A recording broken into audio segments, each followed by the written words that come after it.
నా ప్రియమైన బిడ్డ, నా మాటలు జాగ్రత్తగా ఆలకించుము. నేను చాలా సార్లు చెప్పాను, నీవు అర్థం చేసుకోవడం లేదు, నా మాట లెక్క చేయడం లేదు. ఎందుకని? నేను నీ బాగు కొరకు, నీ మంచి కొరకు చెబితే నీవు వినడం లేదు. నేను చెప్పేది జాగ్రత్తగా ఆలకించుము. నీవు మందిరమునకు వెళ్ళినప్పుడు నీ ప్రవర్తన జాగ్రత్తగా చూసుకొనుమని చెప్పాను కదా.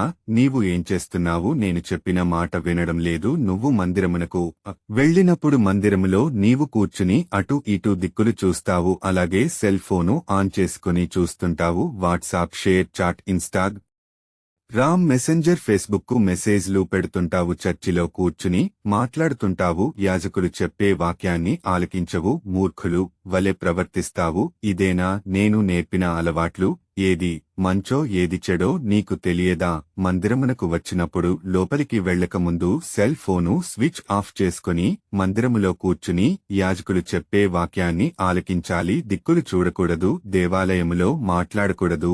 మందిరములో ప్రార్థన అయ్యేంతవరకు నీ నడవడిక, నీ ప్రవర్తన జాగ్రత్త చూచుకొనుము. బుద్ధిహీనులు వలె ఉండవద్దు. బైబిల్ వాక్యమును చదువుము.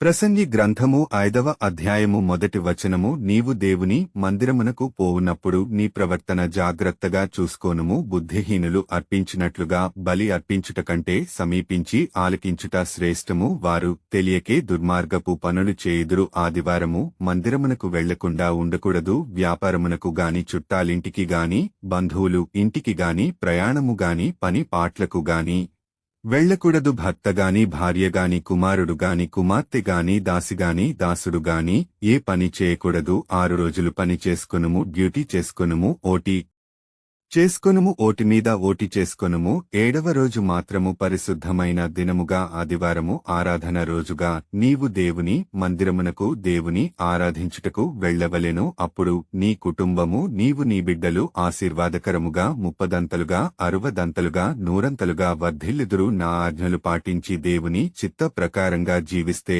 నేను నిన్ను బహుగా దీవించి ఆశీర్వదిస్తాను. ఆమెన్.